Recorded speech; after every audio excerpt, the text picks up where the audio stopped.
Vous savez, à 30 ans, vous ne pouvez plus vous plaindre des mêmes histoires, telles que mon père n'avait pas d'argent, voilà pourquoi nous souffrons. Ma famille était démunie, ma mère n'a pas fait l'école, voilà pourquoi nous nous sommes retrouvés au bas de l'échelle et nous y sommes condamnés.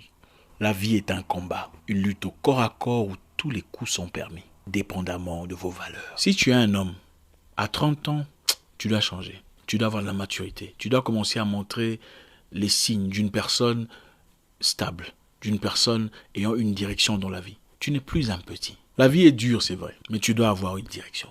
À 30 ans, tu ne peux plus commencer à courir derrière les gens, à faire les mêmes histoires que tu faisais quand tu avais 24 ans, à suivre les mêmes abrutissements, les mêmes vidéos, les mêmes pages qui ne vous apportent rien dans la vie, les mêmes entourages qui ne sont absolument stériles, les mêmes pensées, les mêmes personnes, les mêmes visions, les mêmes bêtises, les mêmes choses.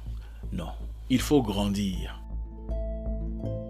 À 30 ans, il faut arrêter d'appeler les gens « Salut mon grand !»« Ah mon vieux !»« Ah bonjour chef !»« Oh patron, comment ça va ?»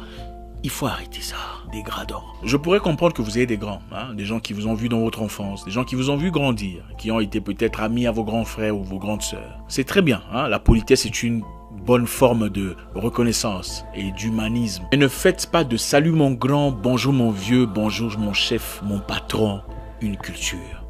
Est-ce qu'il est votre patron? En quoi est-il votre chef?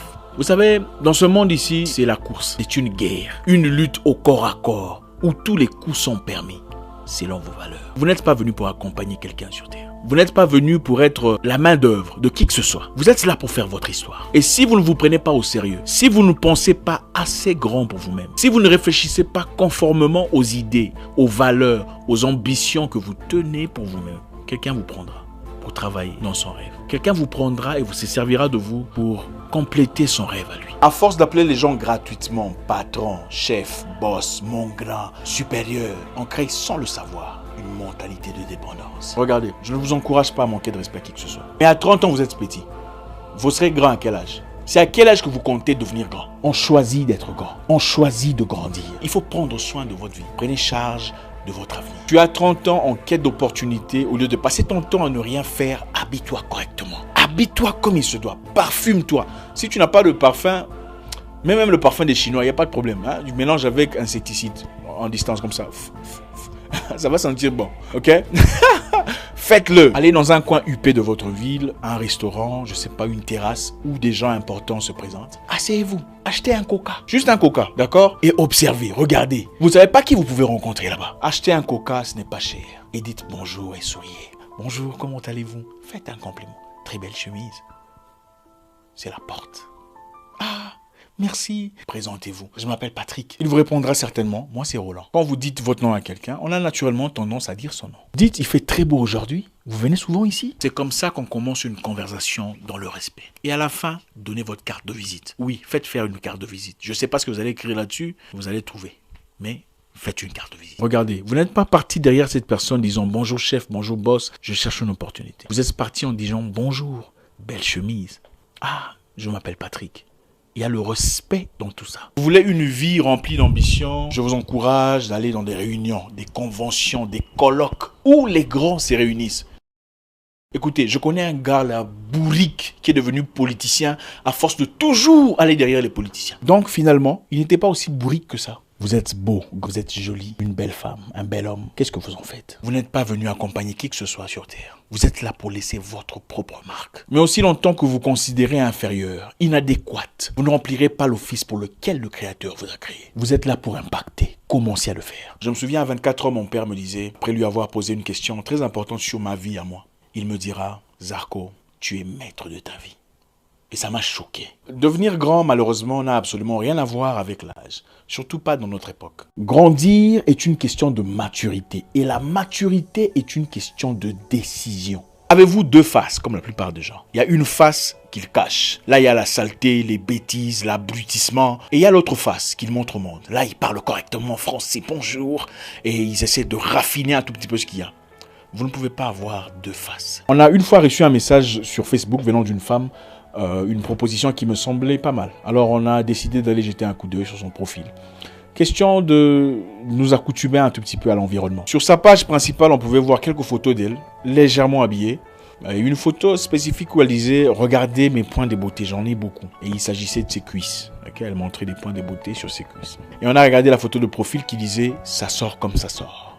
Sa proposition était bonne, certes. Mais mon directeur a décidé qu'il serait complètement incohérent de dealer avec une personne qui a pour profil « Ça sort comme ça sort ». Il disait « Quand quelqu'un dit « Ça sort comme ça sort », alors quelle est la mentalité derrière « Ça sort comme ça sort ». L'idée peut être bonne, très enrichie, avantageuse, mais votre attitude, l'image que vous reflétez, peut vous jouer un rôle complètement négatif. Si vous ne le saviez pas, quand vous envoyez un message à quelqu'un, même pour un emploi, on va sur votre profil, on lit ce qui est écrit, on regarde les photos, on lit les commentaires. Ça pourrait être pour n'importe quoi, pour un job, pour un financement, même pour une amitié vile. Les gens vont sur votre profil, lisent le commentaire, regardent comment vous répondez. Quelles sont les choses que vous sortez de votre bouche pour essayer d'établir un tout petit peu le rapport entre vous. Est-ce que vous êtes vraiment? Faites attention à ce que vous partagez. Cela peut vous causer préjudice comme jamais dans votre vie. On choisit de grandir et d'arrêter de blâmer Dieu pour sa situation de vie. À 30 ans, tu ne peux plus t'habiller, te présenter ou parler comme un adolescent. Oui, le monde juge les gens selon leur apparence. C'est la triste réalité dans laquelle nous vivons. Et votre apparence joue un rôle très important sur les opportunités qui se présentent ou pas. Un ami à moi est devenu vendeur de yachts comme dans la blague. Il est une fois parti en Côte d'Azur, bien habillé, bien parfumé, dans une réunion de vendeurs de yachts. Il s'est bien exprimé, il a fait ses recherches sur Internet. Et après, quelqu'un l'a dit, écoute, monsieur, j'ai 2 yachts que je souhaiterais vendre. Si tu es intéressé, tu peux les vendre. Et c'est à partir de là qu'il a commencé à côtoyer les gars, les millionnaires, les milliardaires, les vendeurs de yachts.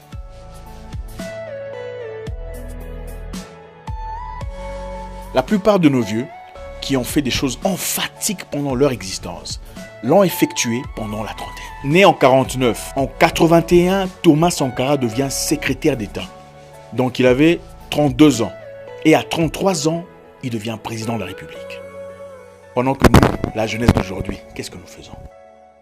On cherche grand, vieux, patron, chef, boss, aide-moi avec ceci. Oh chef, aide-moi avec cela. Il faut arrêter ça. Il est temps de se révolter. Il est temps de se lever et de prendre charge de sa vie. Vous êtes maître de votre vie. Ce n'est plus le moment de rester croupir dans un coin, larmoyant sur son sort, pleurnichant sur sa situation, pendant qu'on passe toutes ces journées sur Facebook, commentant des pages stupides, partageant des vidéos abrutissantes dans un environnement complètement stérile. Je répète, nous vivons dans un monde de compétition. À 30 ans, ce qui se passe dans la vie des gens, ce n'est pas votre problème. Concentrez-vous sur vous, votre avenir, vos finances, votre foyer, votre bonheur, votre vie. Allez là où il y a les grands, présentez-vous. Parlez avec aisance et présence. Si quelqu'un vous boude ou que vous avez l'impression qu'on vous boude, faites-lui un compliment sur sa chemise ou ses chaussures. Croyez-moi, vous allez tout désamorcer. Les humains adorent les compliments, surtout nous les noirs. Même la personne la plus hostile à votre égard, faites-lui un compliment et il devient votre fanatique. La vie est un combat, une lutte au corps à corps, où tous les coups sont permis, selon vos valeurs.